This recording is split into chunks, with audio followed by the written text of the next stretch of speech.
Yo quiero decirte algo. Tú puedes, a pesar de todo.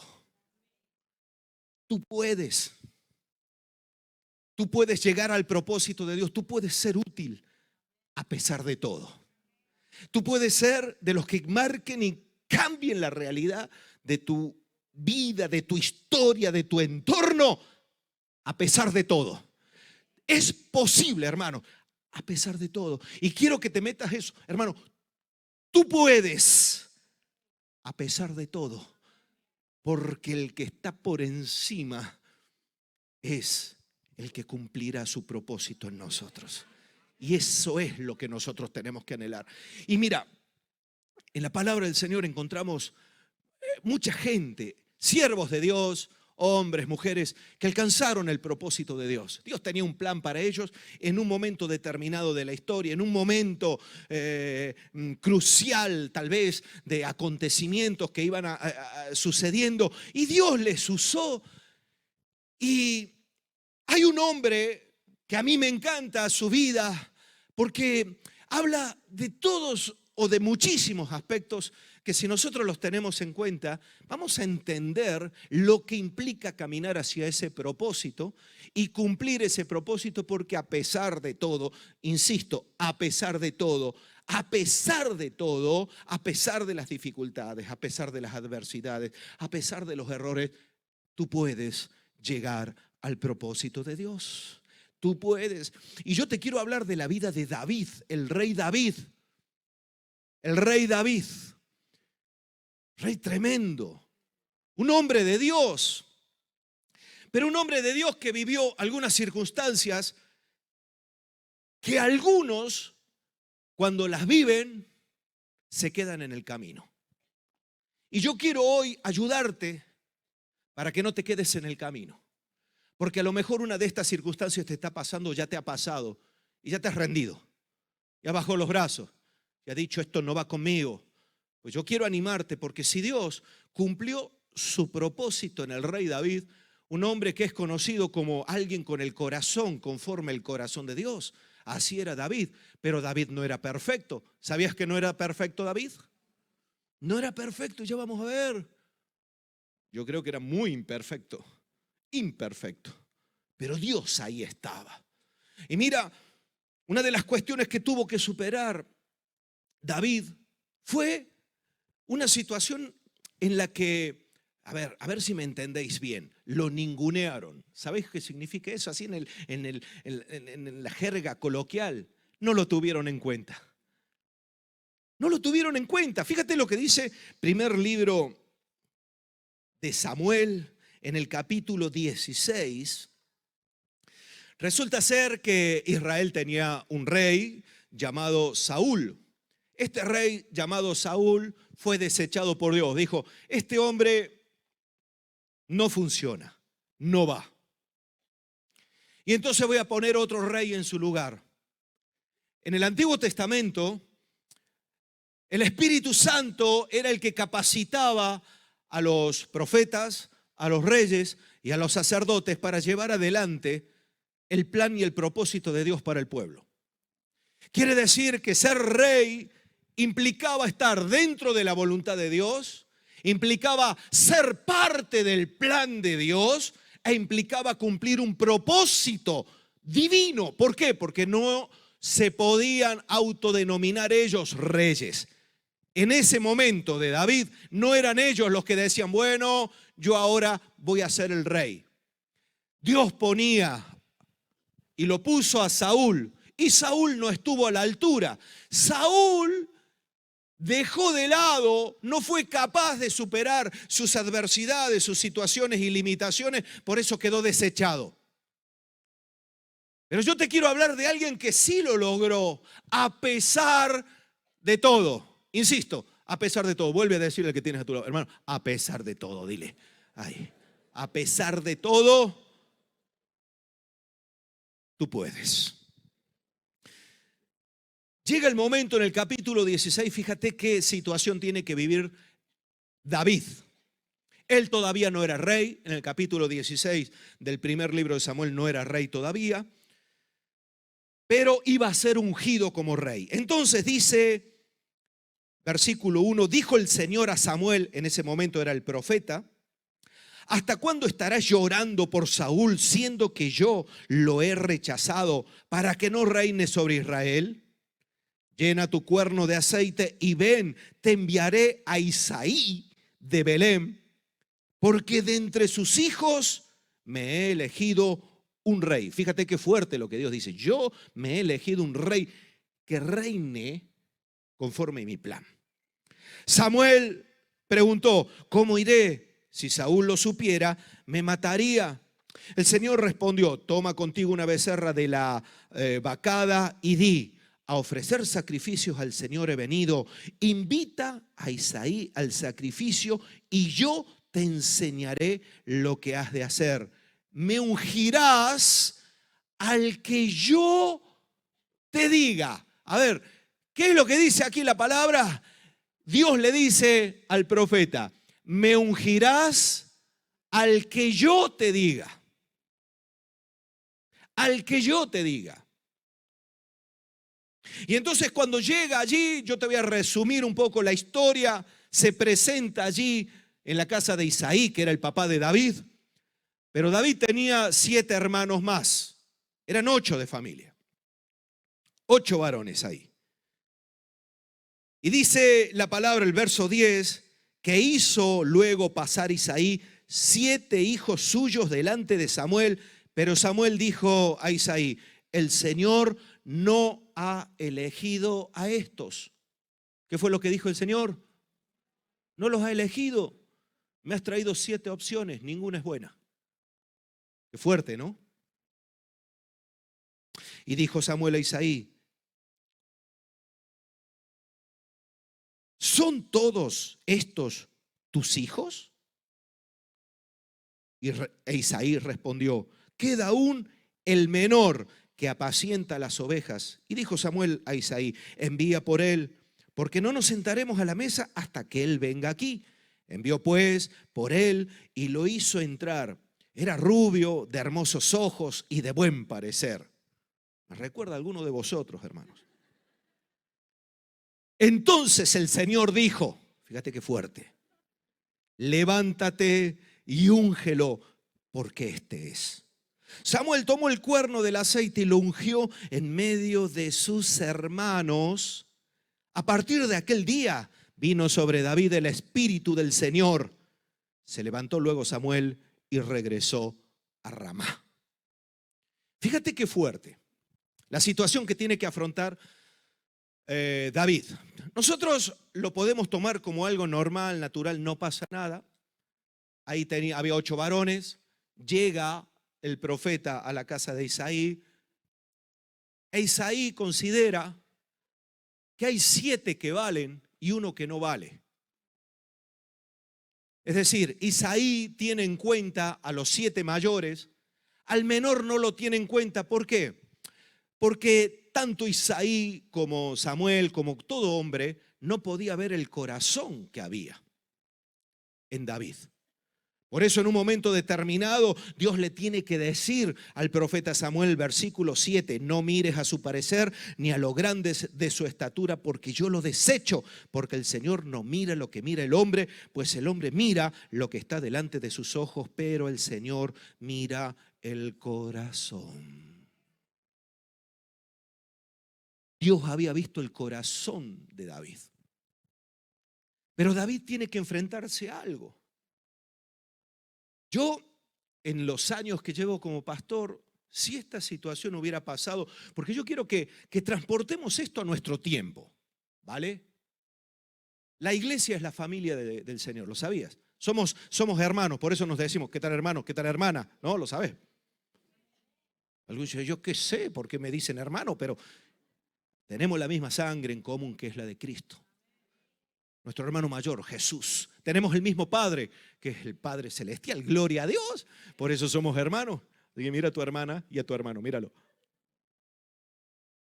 Y sí, hermano, es así. No podemos escoger a la familia. Es así. Te tocó el que te tocó. Gloria a Dios. Pero ¿qué es lo que pasa?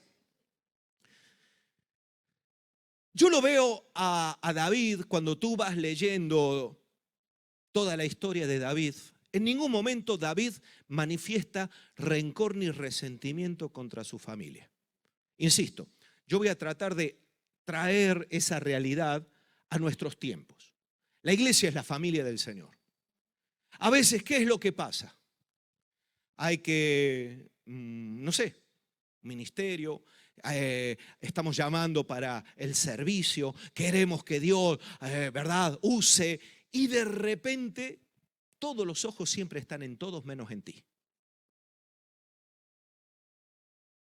Y parece como, a veces pasa, ¿no?, en las películas, que yo, y miran así, como que no existes. Como que no existimos, hermanos. Como que nadie puede ver lo que nosotros tenemos en el corazón. Y muchas veces pasa que Dios no quiere, ¿verdad?, que nosotros estemos donde hay una necesidad, porque no estamos preparados. Por eso Dios mira el corazón. Hay algunos que tienen el corazón que tiene que ser sanado. Y hasta que no sea sanado el corazón, Dios no te va a poner donde anhelas. Pero otras veces pasa, como le pasó a David, que es como que no existimos, como que somos ignorados. Y eso, con el paso del tiempo, yo lo he visto en muchos casos, produce malestar, produce dolor. Yo quiero consolidar, ¿por qué nunca me dan una vida para consolidar? Yo quiero salir, no sé, a contar mi testimonio a la calle. ¿Por qué no me dejan salir a contar el testimonio a la calle? Yo quiero. Y solemos preguntar, al menos aquí en el Centro Cristiano, ¿has hecho la escuela de capacitación? ¡Oh! Tengo que estudiar. Qué poco espirituales que son estos. Y da la sensación, hermano, como que no se te tiene en cuenta. Y a mí me encanta la actitud de David, porque en ningún momento yo encuentro en la Biblia que David se quedó con algo en el corazón. De la misma forma que José, ¿recordáis la vida de José cuando fue vendido? José dijo, uy, ahora esta es la mía, los he visto. Luego Dios le frenó, pero no, le hizo pasar un mal rato a sus hermanos, ¿o no? Le metió allí, ¿verdad?, unas copas, y para que, no, aquí me quedo con vuestro hermano el menor, y los hizo sufrir. Pero yo a David no lo veo así. David en ningún momento tomó consideración el que lo hubieran dejado de lado. Porque cuando tú lees la vida de David, te das cuenta que David era alguien que sabía que Dios pone y Dios quita. Que sabía que el que realmente iba a ungir, el que le iba a capacitar, el que le iba a ayudar en todos los ámbitos era Dios, no era él ni su familia. No era el tener ahí un enchufe, no. Papá, insístele, háblale al profeta de mí, porque igual así dejo ya este trabajo de cuidar las ovejas, que ya estoy hasta el gorro, huelo mal todo el día. Si no lo sabía, las ovejas huelen mal. La señal de los pastores es oler a oveja.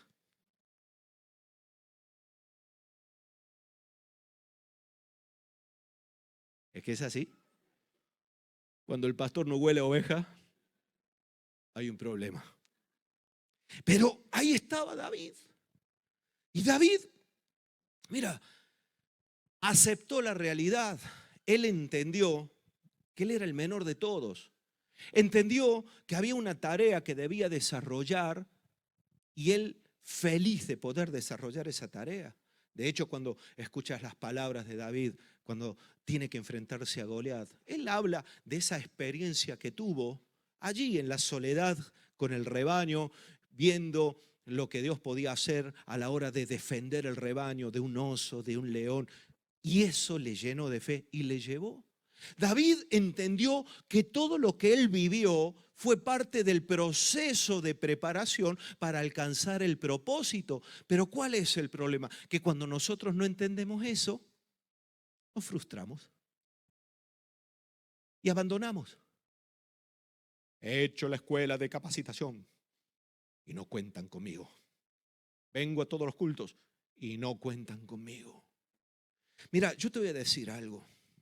Si realmente tu anhelo es servir a Dios, no servirte a ti, porque a veces el ministerio es eso, ¿no? Para algunos es muy importante porque les hace sentirse bien a ellos. El ministerio lo escuchamos la semana pasada, ¿verdad?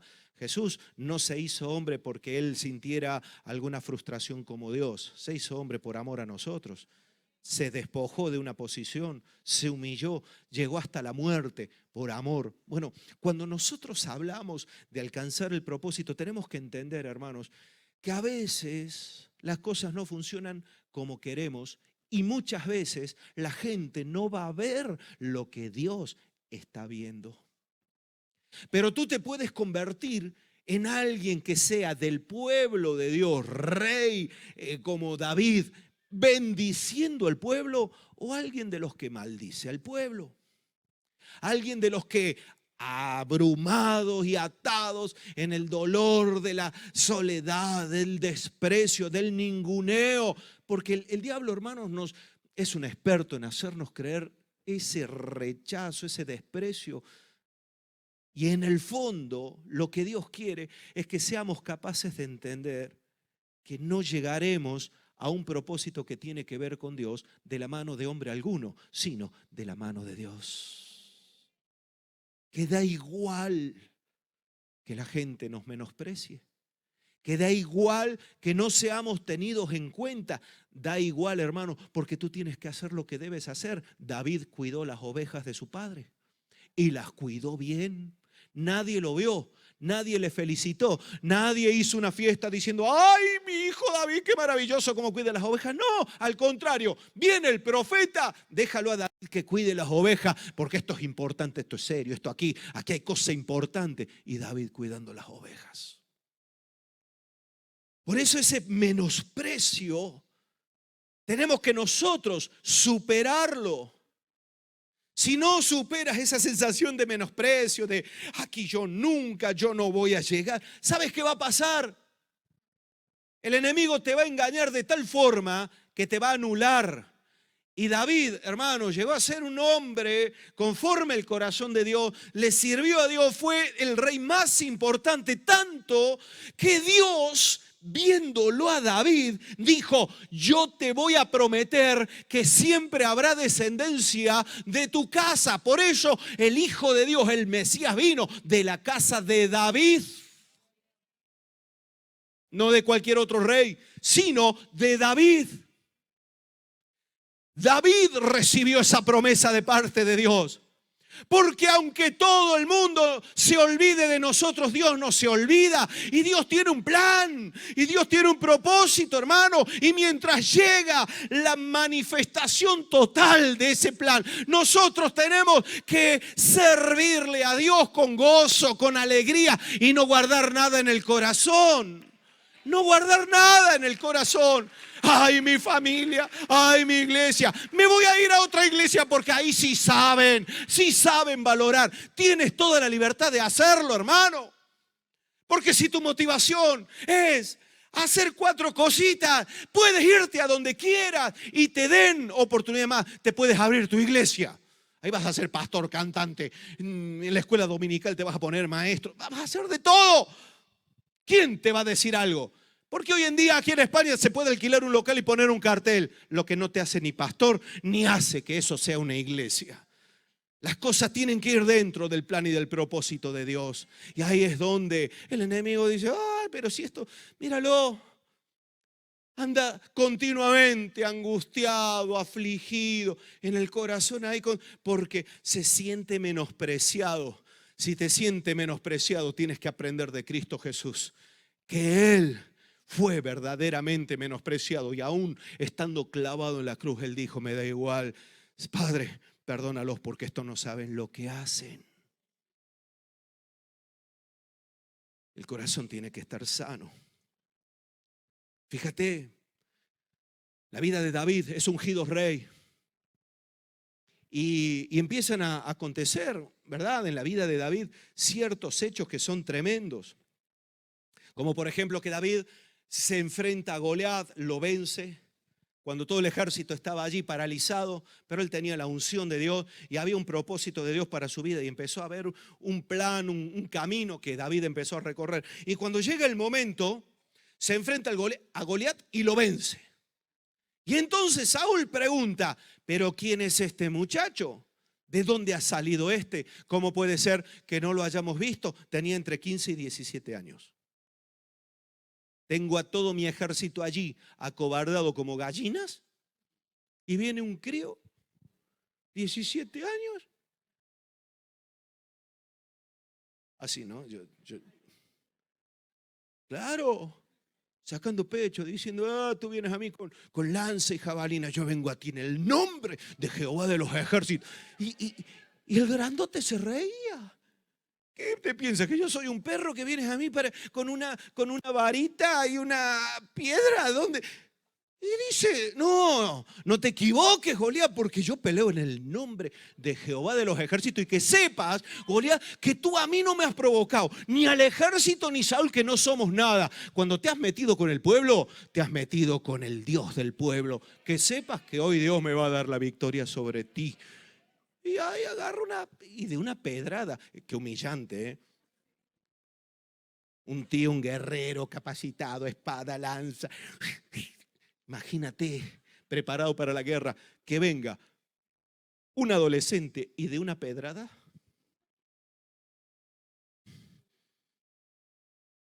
Aleluya. También siéntese al lado ahí de Freddy. Es que es así, hermano. Gloria a Dios. Pero cuando eso lo ve Saúl y dice, cuidado, aquí hay alguien que tiene algo distinto, algo diferente. Este vale, este lo quiero cerca. Y entonces, David empieza a ser parte del ejército de Saúl. Empieza a estar allí. En otros momentos les tocaba el arpa para que viniera alivio, pero en este momento era parte del ejército. Y el nombre de David, porque Dios le había dado la victoria, empezó a estar en la boca de muchos. Pero cuando tú empiezas a ser valorado, tenido en cuenta por muchos, hay muchos a los que no les va a gustar. Y eso algunos no lo soportan, no lo aguantan. Y lo peor de todo es cuando aquellos que tienen que ayudarte a crecer y a madurar y a ir a por todas son los que peor te tratan y los que peor te hacen la vida. Tremendo. Y así le pasó a David. Fíjate lo que dice en el capítulo 18 del primer libro de Samuel, verso 6. Aunque quiero que leas el 5, porque mira qué interesante lo que dice el versículo 5. Y salía David a donde quiera que Saúl lo enviaba. ¿Vale? Y se portaba, ¿cómo se portaba David? Prudentemente. Entonces lo puso Saúl al frente de su gente de guerra y era bien visto por todo el pueblo y también por los siervos de Saúl. Dios poniendo las cosas en su sitio. Pero aconteció que cuando volvían después de haber matado David al filisteo, salieron las mujeres de todas las ciudades de Israel a recibir al rey Saúl. No había hecho nada, pero ahí estaba el rey Saúl, con himnos y danzas, acompañadas de panderos, con cánticos de alegría y con instrumentos de música. Mientras danzaban, las mujeres cantaban. Saúl hirió a sus 1000 y David a sus 10.000. Saúl se enojó mucho y le desagradaron estas palabras, pues decía, a David le dan 10.000 y a mí 1000. No le falta más que el reino Y desde aquel día, Saúl no miró con buenos ojos a David. Los celos se apoderaron. Pero mirad, había muchos que no lo iban a ver con buenos ojos a David. Los enemigos, por poner un ejemplo, a los filisteos, después de haber sido derrotado Goliat y demás, no lo iban a ver con buenos ojos. Ay, qué majo, qué bien este muchacho. Ellos lo aborrecían. Bien, pero aquí estaba el rey. El rey que debía ayudarle, que debía reconocerle, que debía extender su mano para ayudarle a crecer. A este muchacho que le había sacado las castañas del fuego, porque ya era mucho que dijeran, Saúl venció a sus miles, porque Saúl estaba escondido en el palacio cuando estaba Goliat allí. Y esa es una de las razones por las cuales Saúl le dice, ponte mi armadura, para que por lo menos no estando yo parezca como que estoy. Pero Dios no nos da la victoria con la armadura de otro. Dios nos da la victoria con las armas que Él nos ha provisto a nosotros. Y si es una piedra en las manos de Dios, vencerá gigantes. Y ahí empieza a surgir ese malestar. ¿Y sabéis qué? Hay momentos, hermanos, en la vida donde algunos que tienen que ayudarnos a crecer, que tienen que bendecirnos para ir a más, harán todo lo contrario. Harán todo lo contrario. Insisto, veo a David, un hombre tan íntegro, tan completo que en ningún momento yo encuentro, aún habiendo tenido oportunidades, porque si tú sigues leyendo, la cosa se puso tan dura que David tuvo que salir huyendo. Pero tuvo la oportunidad David de matar 2 veces al rey Saúl. Y él no lo hizo. ¿Sabes por qué? Porque dijo, yo no voy a tocar al ungido de Dios. Eso viene del corazón de alguien que entiende lo que dije al principio. Dios pone y Dios quita. Dios da. Dios es el que respalda. Dios es el que nos ayuda. Cuando nosotros tomamos la venganza en nuestras manos y entramos en una guerra fratricida, es decir, entre hermanos, en una guerra carnal, porque a mí no me han reconocido. Dirigió la hermanita Jenny y han aplaudido 3 alabanzas, y yo he dirigido y me han aplaudido 1, y la hermanita Jenny. Dios te bendiga, Jenny.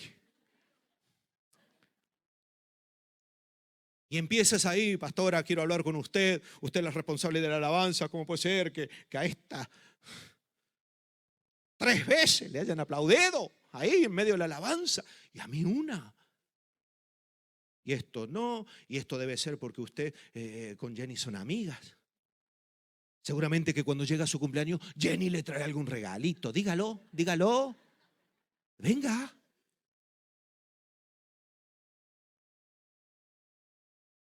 Ah, claro, el pastor, mira. Ahí va con sus amigotes. Porque ya no es equipo pastoral, son amigotes. Ahí entra solamente los que se portan bien con el pastor. Ay, si supieras. A veces gana de... Pero ahí está, Dios tiene que trabajar con todos, hermanos. Pero a lo que yo voy es que el corazón de David estaba limpio, limpio. Dice, no voy a confundir cuál es mi lugar. Mi lugar, mientras esté Saúl como rey, que Dios lo puso, yo no voy a atentar contra lo que Dios ha establecido. Y Saúl, hermano, fue un mal rey. Él terminó fuera de las manos de Dios. ¿Sabes por qué? Hasta terminó consultando a una bruja, una divina. Saúl fue alguien ahí que se movió, intentó matarlo. Mató a los sacerdotes. Saúl le persiguió a David. Era una obsesión. De hecho, hasta estaba atormentado por un demonio. Ese era el rey. Pero David entendía que él no podía poner la mano sobre aquello que Dios había establecido. O Dios lo quitaba o él no podía ejercer de rey hasta que Dios no lo quitara. Por eso David, hermanos, llegó al propósito. Llegó y cumplió el propósito. ¿Sabes por qué? Porque David, insisto, entendía que el orden en el mundo espiritual no es establecido por el mundo natural. Al contrario, si Dios permite algo, tienes que preguntarte, ¿por qué yo tengo que pasar esto? ¿Por qué yo? ¿En qué estaré necesitado de mejorar? ¿En qué necesito ser trabajado? Porque puede que en este momento tú te pienses también maravilloso, te pienses que crees o estás convencido de que eres maravilloso y necesitas ser trabajado y pulido. Y a lo mejor Dios va a usar y va a permitir que alguien que está puesto en autoridad a ti te las haga pasar canutas. Y uno dice, ay, esto no es de Dios. Si no es de Dios, Dios pondrá su mano. ¿O no? O cogemos nosotros la espada y empezamos. Dios pondrá su mano.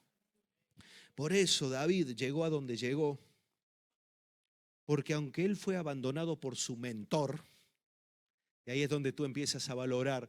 Algunos se enfadan porque tienen a un responsable de discipulado que le está diciendo, hermano, no te vi el domingo. ¿Y a ti qué te importa? Yo vengo y cuando quiero. Entonces ya llega un momento y dice, vale, no te digo nada. Y 3 semanas más tarde, hermano, usted me ha abandonado porque no me llama. Y dices, nos va a volver loco. Bueno, hay de todo. Pero vamos a hablar de la normalidad.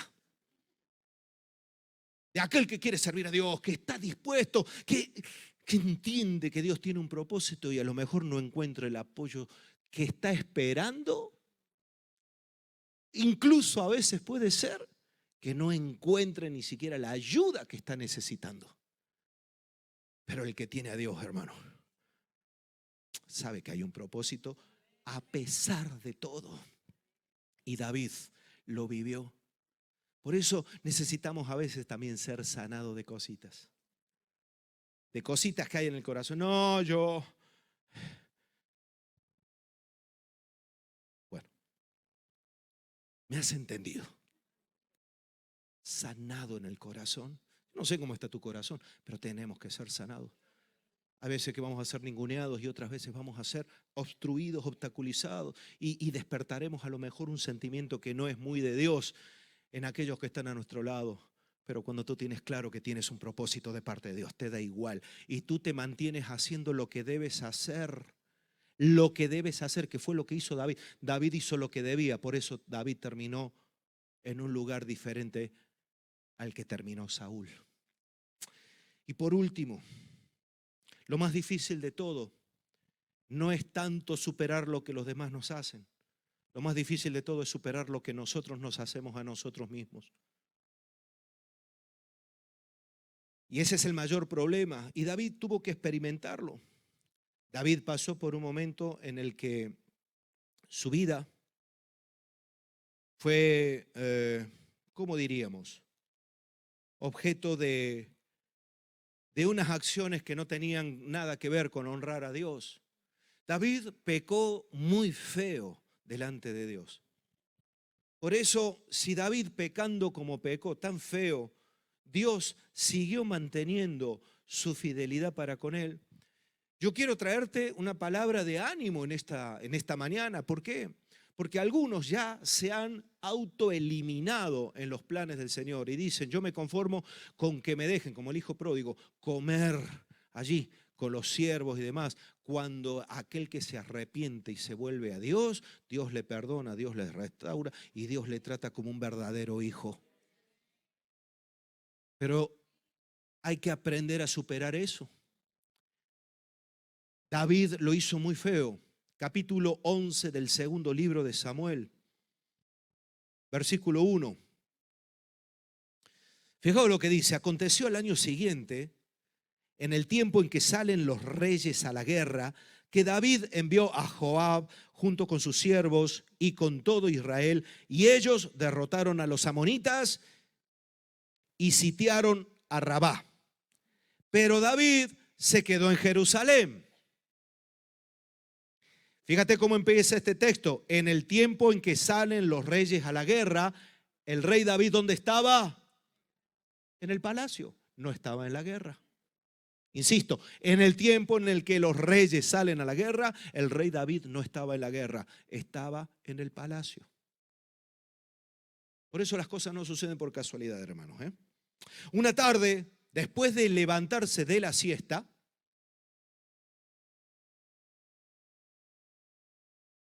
es bíblica la siesta, hermanos.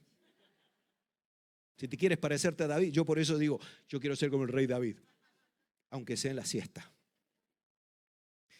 Dice, y mientras paseaba por la terraza del palacio, es decir, mientras él estaba relajadito, ocioso, aburrido, empieza a pasear por las terrazas ahí del palacio, David vio desde allí a una mujer muy hermosa que se estaba bañando.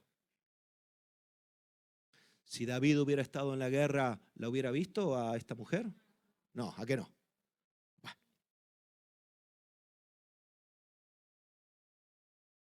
Y entonces dice el verso 3, envió David a preguntar por aquella mujer y le dijeron, aquella es Betsabé, hija de Eliam, mujer de Urías, el eteo.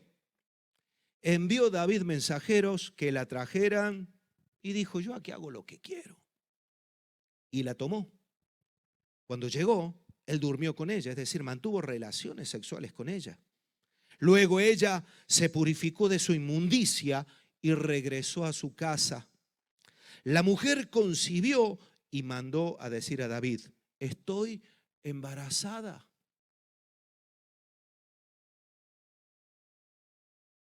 David, te resumo la historia, dice, el esposo ¿quién es? Urías. ¿Dónde está Urías? Está en la guerra, porque ahí es donde está el pueblo. En la época en la que los reyes salen a la guerra, tú estabas en el palacio, pero este estaba. Tráedmelo.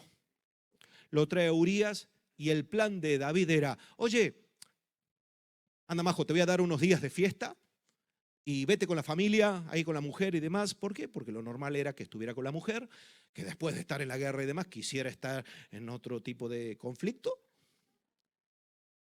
Con la esposa.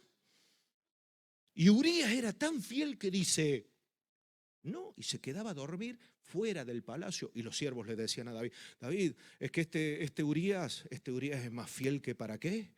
O sea, todavía con... ¡Ay!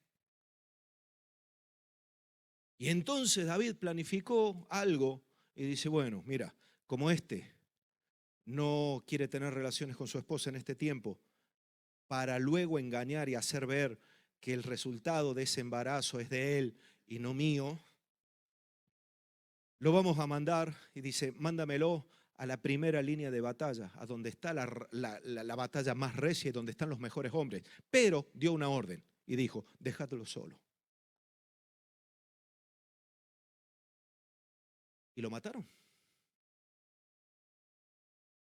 Y David, aún dentro de ese razonamiento, viene el profeta Natán, porque Dios, hermanos, no puede ser engañado, lo sabías, David andaba con sus planes secretos y demás, y nadie lo sabía, pero Dios lo sabía. Y lo llama al profeta y le dice, ve y háblale a David. Cuando llega David, le empieza a contar una historia. Y dice, bueno, que había un hombre que tenía una oveja, que hay un corderito, tal. Y viene un hombre rico que tenía de todo, pero cogió la ovejita esta y la dio y la mató para que otros comieran. Y entonces David se enfureció. Qué justo que era este David. Ese tiene que morir, ese tiene que morir, no puede ser. ¿Y sabes lo que le dice Natán? Ese hombre eres tú. Así pasa a veces, hermanos. Metemos la pata y luego le decimos a los demás lo que tienen que hacer. Camuflamos nuestro error, nuestro pecado. Lo escondemos, que no se enteren, a ver si salimos. Como soy el rey, como soy... Y esto es lamentablemente el camino a la destrucción de aquel que quiere vivir en el propósito de Dios. Y David, hermanos, había sido llamado a ser rey. David había sido llamado a tener ahí una influencia poderosa en el pueblo. Pero ¿qué fue lo que pasó? Que David cometió el error de estar donde no debía, en la actitud que no debía, y entonces la debilidad de David se manifestó. Y a David le fue fácil cometer un pecado. Y ese pecado trajo unas consecuencias terribles. Dios le dijo, mira, tú lo has hecho en secreto, pues yo voy a permitir que lo que tú hiciste en secreto lo hagan en público. Por eso Absalón, cuando se sublevó, una de las cosas que hizo Absalón fue coger a las esposas de David. Y Absalón era su hijo, coger a las esposas de David y las concubinas y en la terraza del palacio mantener relaciones con todas a los ojos de todo el pueblo, porque eso era un gesto de humillación, era una bofetada como diciendo, me quedo no solamente con el reino, sino también con tu esposa, con tu mujer, me quedo con todo. Y esa consecuencia fue terrible y tuvo que salir David con la cabeza gacha. Y ahí vemos a gente que cuando David salía le increpaban, le insultaban, le tiraban piedra. Uno de los generales de David dice, ay Señor, permíteme que le corte la cabeza a este perro, porque mira cómo está tratándote. Y David dice, déjalo, porque si lo hace es porque Dios lo está permitiendo, déjalo. Las consecuencias del pecado son terribles, hermanos. El plan que Dios tiene, el propósito lo estropeamos por andar ociosos, por andar en donde no debemos andar, por hacer lo que no debemos hacer, en lugar de estar involucrados en la guerra espiritual, en lo que Dios nos ha llamado. Andamos en la, perdonadme la expresión, en la tontería. Y entonces cuando uno está en la tontería y no está centrado en lo que es de Dios, tenemos muchas más probabilidades de caer. Y David cayó. Pero lo más hermoso de todo esto, que aún habiendo caído como cayó, Dios le levantó y Dios le restauró, hermanos. Aún en medio de todo esto, Dios tuvo misericordia. Lo levantó. Y lo levantó porque David fue un hombre que buscó de Dios en medio de su error. Y eso es lo que no hacen muchos. Camuflan, esconden. Tratan de que no se entere nadie. Pero no te das cuenta que Dios es un Dios de misericordia. Que Dios es un Dios de amor. Tú te piensas que Dios te ha llamado porque eres perfecto, porque eres perfecta. No, te ha llamado y nos llama porque Él dice, tenés la oportunidad de tener un corazón como el mío. Tenéis la oportunidad de aprender, de que si cometéis un error y falláis, podéis venir a mí y yo os voy a perdonar, yo os voy a ayudar. Y David lo sabía, hermanos. David sabía que si se volvía a Dios, Dios le iba a restaurar. ¿Sabes por qué? Porque aunque él estuvo muchos años antes del apóstol Pablo, el apóstol Pablo escribió que los llamamientos y los dones a los romanos, le escribió los llamamientos y los dones de Dios son irrevocables. Y David lo sabía. David sabía que si Dios le había llamado como rey, si Dios le había ungido como rey, él podía retomar lo que Dios le había prometido. Dios es fiel, hermano, y Él siempre nos da oportunidades. David sabía que la misericordia de Dios es infinita. Él mismo lo escribió. David sabía que Dios resiste a los soberbios, pero al que se humilla, hermano, Dios le atiende. Fíjate, el Salmo 138 dice, te alabaré con todo mi corazón. Esto es un salmo de David. Delante de los dioses te cantaré salmos. Me postraré hacia tu santo templo y alabaré tu nombre por tu misericordia y tu fidelidad, porque has engrandecido tu nombre y tu palabra sobre todas las cosas. El día que clamé me respondiste, fortaleciste el vigor de mi alma. Te alabarán, Señor, todos los reyes de la tierra, porque han oído los dichos de tu boca. Cantarán de los caminos del Señor, porque la gloria del Señor es grande, porque el Señor es excelso y atiende al humilde, pero al altivo mira de lejos. Y David lo sabía, porque él mismo lo había experimentado. En el Salmo 51, este salmo lo escribió David después de haber pecado. Él se arrepintió y le dice a Dios en este salmo: ten piedad de mí, Dios mío, conforme a tu misericordia, conforme a la multitud de tus piedades, borra mis rebeliones. David sabía que Dios podía borrar esas rebeliones. Levántame más allá de mi maldad y límpiame de mi pecado, porque yo reconozco mis rebeliones y mi pecado está siempre delante de mí. Contra ti solo he pecado, he hecho lo malo delante de tus ojos, para que seas reconocido justo en tu palabra y tenido por puro en tu juicio. En maldad he sido formado y en pecado me concibió mi madre. Tú amas la verdad en lo íntimo y en lo secreto me has hecho comprender sabiduría. Purifícame con hisopo y seré limpio. Lávame y seré más blanco que la nieve. Hazme oír gozo y alegría, y se recrearán los huesos que has abatido. Esconde tu rostro de mis pecados y borra todas mis maldades. Crea en mí, Dios mío, un corazón limpio y renueva un espíritu recto dentro de mí. No me eches de delante de ti y no quites de mí tu Santo Espíritu. Devuélveme el gozo de tu salvación y espíritu firme me sustente. Entonces enseñaré a los transgresores tus caminos y los pecadores se convertirán a ti. Líbrame de homicidios, Dios de mi salvación. Cantará mi lengua tu justicia. Señor, abre mis labios y publicará mi boca tu alabanza, porque no quieres sacrificio, que yo lo daría.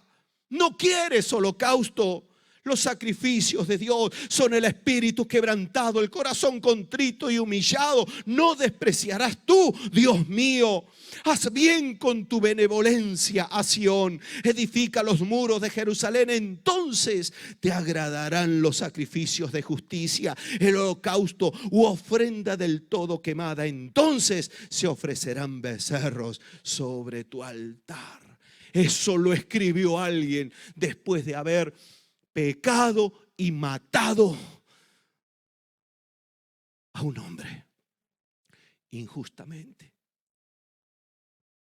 Pero lo que había en el corazón de David era ese conocimiento de Dios.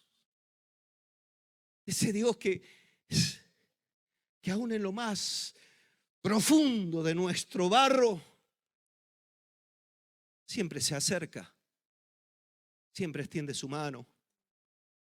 Y solamente la podemos coger cuando nos humillamos delante de Él y le decimos: Señor, no puedo dejar que mi pecado, no puedo dejar que mis errores, no puedo permitir, Señor, que lo que tú ganaste en la cruz, el propósito que ganaste en la cruz, se estropee por mi debilidad, por mi carnalidad. Ayúdame, Señor, ayúdame. Por eso los que sirven a Dios no son los perfectos, son los humildes. Son los que tienen capacidad de reconocer cuando se equivocan. Son los que no tienen ningún tipo de miramiento de ir delante de Dios y decir: Señor, arranca de mí el pecado que hay en mi corazón. Porque lo reconocen que tienen pecado en el corazón. Y David era así, hermanos. David fue así. Dice el primer libro de Crónicas, capítulo 29, versos 26 al 28, así terminó la vida de David. Dice, verso 26, así reinó David, hijo de Isaí, sobre todo Israel.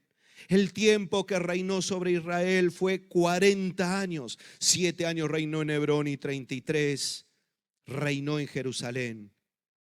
Murió en buena vejez, lleno de días, de riquezas y de gloria. Reinó en su lugar Salomón su hijo. David terminó.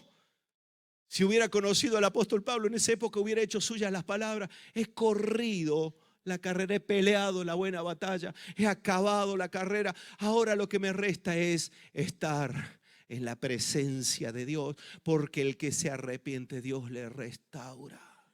Por eso el propósito de Dios no es una carga de Dios para amargarte la vida. El propósito de Dios tiene que convertirse en la motivación para mantenerte firme en ese camino de bendición, para que cuando llegue el final de tus días podamos decir: hemos muerto en buena vejez, lleno de días, de riquezas y de gloria. En esa época era así. Pero Pablo decía: yo muero con gozo en mi corazón, porque para mí el vivir es Cristo y el morir es ganancia. Todo lo que yo gane en mi vida lo estimo por basura, porque hay algo que es más valioso y no estoy dispuesto a perderlo. Por eso, hermanos, el propósito tiene que convertirse en una motivación, no en una carga y en una angustia. No tiene que convertirse el propósito de Dios. Mientras tanto, van subiendo los hermanos de la alabanza, por favor. No tiene que convertirse el propósito de Dios. No tiene que convertirse en un agobio, en una angustia. Decir: ay, yo lo quiero, pero no puedo porque a mí me ningunean. Ay, yo lo quiero, pero no puedo porque no tengo la capacidad, porque no soy capaz de lograrlo, y además lo que me tienen que ayudar no me ayudan. Oh, yo sí quiero alcanzar, pero no puedo, soy débil. Pues Dios ya lo sabe. Dios sabe que somos débiles, hermanos. Dios sabe que no tenemos capacidad para llegar hasta el final. Dios lo sabe, hermano. Pero también Dios nos da la oportunidad a que seamos nosotros los que se ponen de rodillas delante de Dios y le dicen: Señor, yo te he fallado. Yo estoy donde estoy por culpa de mis errores, por culpa de mis fallos. Perdóname, Señor. Perdóname, porque tienes propósito para mi vida. Porque tienes propósito para mi vida. No es una carga, no es un agobio, no es una maldición el propósito de Dios. Es hermoso saber que Dios cuenta a pesar de todo. A pesar de todo. A pesar de todo. Dios sigue diciendo: es que en mis manos, no en las suyas ni en las de otros, en mis manos. Es una herramienta útil. Jesús, cuando moría en la cruz, dice la palabra en Hebreos que Él tenía un gozo puesto delante de Él. Por eso soportó el menosprecio. ¿Sabes cuál era el gozo que tenía Jesús? Decía: mira, yo en la cruz del Calvario estoy cargando todos los pecados, estoy rompiendo todas las cadenas. ¿Y sabes cuál era el gozo de Dios? Saber que tú te ibas a acercar a Él, porque Jesús ya te estaba viendo. Y decía: yo lo veo, yo la veo. Está destrozado, está roto, pero yo he dado mi vida para rescatarle, para salvarle, para levantarle. Voy a cumplir un propósito, porque lo más vil y menospreciado de este mundo, yo lo voy a escoger y lo escojo para avergonzar a lo que se cree ser sabio. Y algunos no se dan cuenta y piensan que son algo que no corresponde, hermanos. Vamos a ponernos en pie, porque en este día, una vez más se abre la mano de Jesús diciendo: pero ¿te piensas que no lo sé? ¿Te crees que no te veo? ¿Piensas que no sé lo que hay en tu mente? ¿Hasta cuándo vas a querer camuflarte?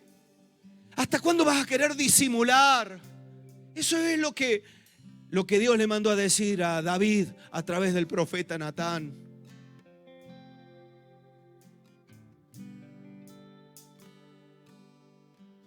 Dios tiene un propósito, hermano. Dios tiene un propósito. Él lo quiere cumplir a pesar de lo que nosotros somos. Coge el Salmo 51 y aférralo a ti. Hazlo tuyo. Sí, Señor, yo en maldad he sido formado. Es imposible que yo escape de mi propia realidad. Pero tú tienes misericordia. Tú eres misericordioso, Señor. Tú eres mi Dios. Tú eres misericordioso, Señor. Y yo para ese propósito solamente me puedo acercar a ti, porque no hay nadie que pueda capacitarnos para el propósito de Dios. Solamente Dios. Él perdona tus pecados. Él restaura tu vida. Él te da fuerzas en medio de la debilidad. Entonces, yo sé que esta pregunta puede parecer un poco redundante. ¿A qué estás esperando? ¿Qué estás esperando? Y cometiste un error muy grave. Humíllate delante de Dios. Humíllate delante de Dios y deja que Dios obre.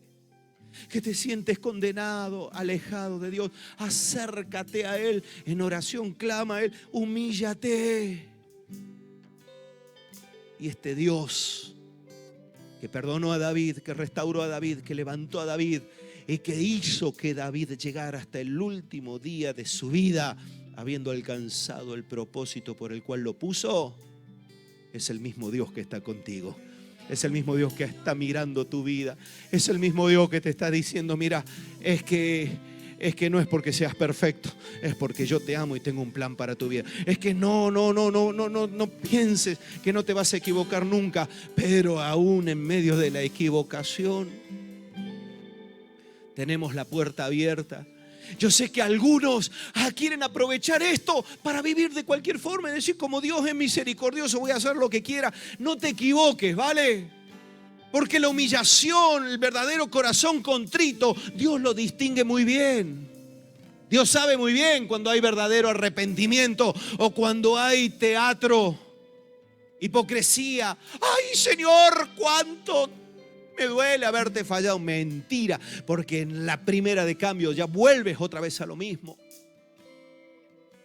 El verdadero arrepentimiento viene trayendo una capacidad, pero también trayendo una decisión, la decisión de no volver a fallarle a Dios.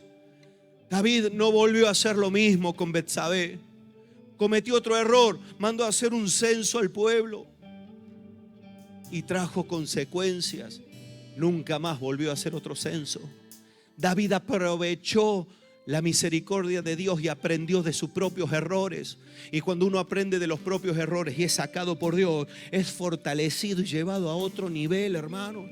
Por eso Pablo no se cansaba de contar su testimonio. Yo era un asesino, yo era un perseguidor de la iglesia, yo mataba a los cristianos, pero Dios me perdonó y me puso en un lugar diferente. Y Pablo nunca más volvió a perseguir a la iglesia. Aún aquellos que se volvieron contra él, él tenía misericordia. ¿Sabes por qué? Porque cuando uno se arrepiente verdaderamente, busca de Dios todos los días de su vida para no volver otra vez al fango y al barro. Y yo te voy a decir algo, que aunque en este momento te sientas débil, Dios te puede ayudar, Dios nos puede ayudar para no volver a eso. Pero tú tienes que ser consciente de todo ello, porque de lo contrario, tú habrás roto el plan de Dios para tu vida. Dios nunca lo rompe, somos nosotros.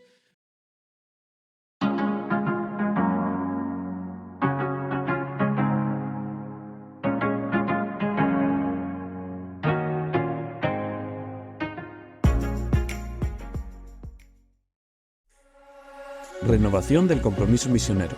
El próximo domingo, 10 de diciembre, renovaremos nuestro compromiso misionero.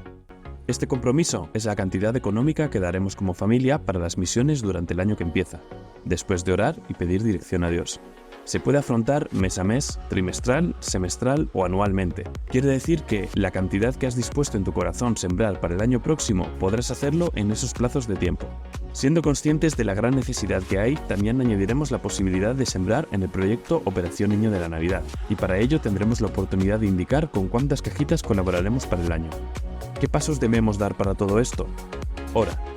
Pídele a Dios que os guíe como familia en la cantidad a sembrar y en cuántas cajitas haréis. Indícalo. Para saber hasta dónde podemos llegar, es necesario que indiques cuál será el compromiso y el plazo de tiempo escogido para cumplirlo, y cuántas cajitas de ONN haréis. Todo esto será registrado en el link o tarjeta preparada para tal fin. Si no has recibido el link o tarjeta, pídele al comité misionero que te lo dé. Sigue orando. Pídele a Dios que te ayude a cumplir con tu compromiso. Para terminar, recuerda que no hay obligación de participar en nada de esto, pero también recuerda que Dios bendice al dador alegre. Dios te bendiga.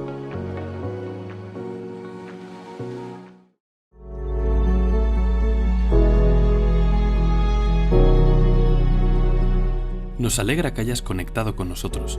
No olvides que si necesitas oración, hablar con alguien o algún tipo de ayuda, llámanos o envíanos un WhatsApp a los números que aparecen en pantalla. O si lo prefieres, escríbenos.